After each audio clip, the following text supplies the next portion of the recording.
Hello everyone, welcome to delicious recipes. ഇന്ന് ഒരു mixed dal റെസിപ്പിയുമായിട്ടാണ് ഞാൻ വന്നിരിക്കുന്നത്.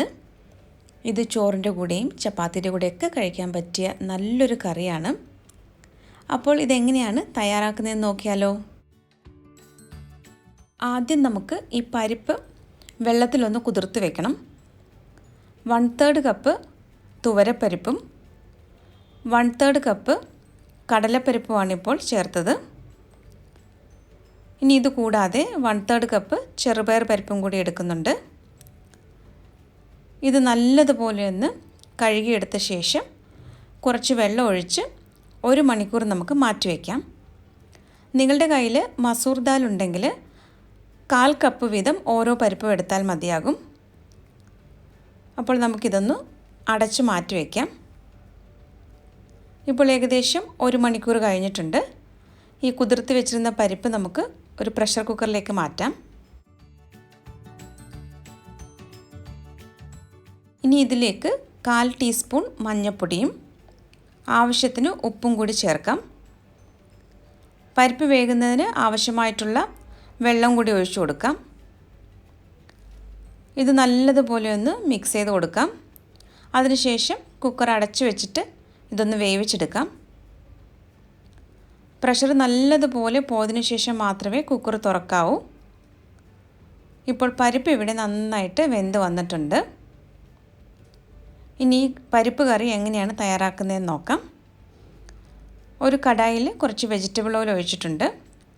എണ്ണ ഒന്ന് ചൂടായി വരുമ്പോൾ ഇതിലേക്ക് 1/2 ടീസ്പൂൺ ജീരകമാണ് ചേർത്തത്. ചെറിയ ജീരകമാണ് ചേർത്തിട്ടുള്ളത്. ഇനി ജീരകം നന്നായിട്ടൊന്ന് മൂത്ത് വരണം. 2 ഉണക്കമുളക് കൂടി ചേർത്തിട്ടുണ്ട്.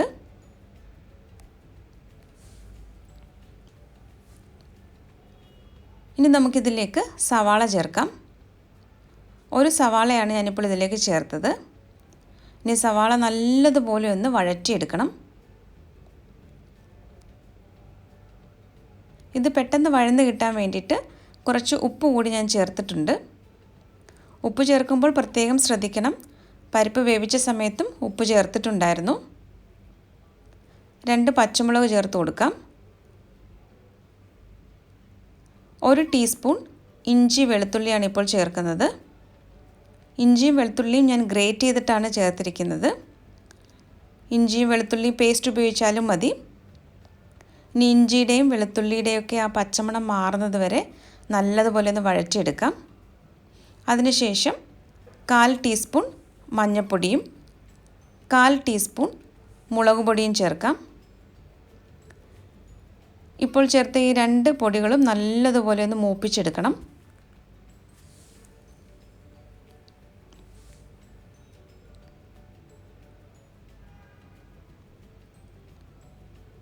ഇനി ഇതിലേക്ക് നമുക്ക് തക്കാളി ചേർക്കാം. 1 തക്കാളിയാണ് ഇതിലേക്ക് ഞാൻ ചേർക്കുന്നത്.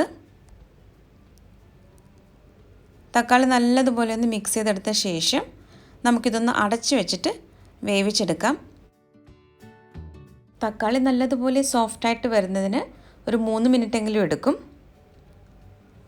അപ്പോൾ നമുക്കിതൊന്ന് അടച്ചു വയ്ക്കാം.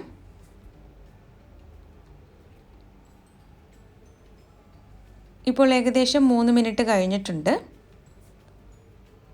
തക്കാളി ഇവിടെ നല്ലതുപോലെ വെന്തുടഞ്ഞു വന്നിട്ടുണ്ട്.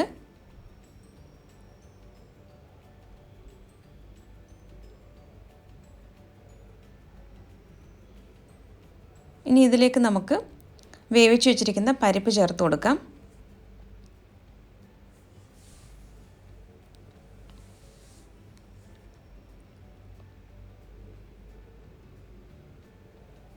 ഇത് നന്നായിട്ടൊന്ന് മിക്സ് ചെയ്തെടുക്കണം.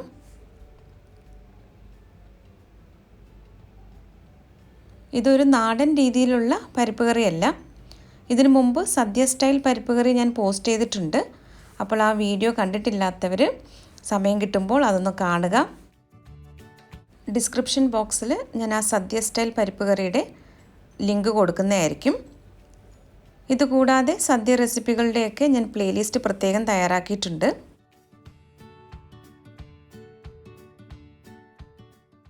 എത്രത്തോളം ചാറ് ആവശ്യമുണ്ടോ അതിനനുസരിച്ച് വെള്ളം ചേർത്ത് കൊടുക്കാം. ചൂടുവെള്ളം തന്നെ ഒഴിക്കാനായിട്ട് പ്രത്യേകം ശ്രദ്ധിക്കണം. ഇനി ഇത് നന്നായിട്ടൊന്ന് ഇളക്കി കൊടുക്കാം.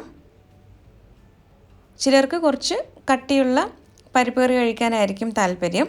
അത് നിങ്ങളുടെ ഓരോരുത്തരുടെയും താല്പര്യത്തിനനുസരിച്ച് വെള്ളത്തിൻ്റെ അളവ് അഡ്ജസ്റ്റ് ചെയ്യാം. ഇനി ഇത് നന്നായിട്ടൊന്ന് തിളപ്പിച്ചെടുക്കണം. പരിപ്പ് കറി ആയതുകൊണ്ട് ഇതിരിക്കും തോറും കൂടുതൽ കട്ടിയായി വരും. അപ്പോൾ അതിനനുസരിച്ചിട്ട് വേണം വെള്ളം ചേർക്കാനായിട്ട്. ഇപ്പോൾ ഇവിടെ കറി നന്നായിട്ട് തിളച്ച് വരാൻ തുടങ്ങിയിട്ടുണ്ട്. നമുക്ക് 1/2 ടീസ്പൂൺ ഗരം മസാല ചേർക്കാം. നന്നായിട്ടൊന്ന് ഇളക്കി കൊടുക്കാം.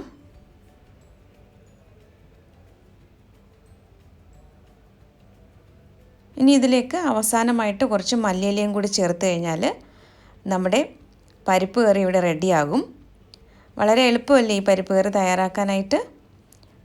അപ്പോൾ ഇന്നത്തെ ഈ റെസിപ്പി എല്ലാവർക്കും ഇഷ്ടമായെന്ന് കരുതുന്നു. റെസിപ്പി ഇഷ്ടമായാൽ ഡെലിഷ്യസ് റെസിപ്പീസ് ചാനൽ കൂടി ഒന്ന് സബ്സ്ക്രൈബ് ചെയ്യണേ. അപ്പോൾ മറ്റൊരു നല്ല റെസിപ്പിയുമായിട്ട് വീണ്ടും വരാം. താങ്ക്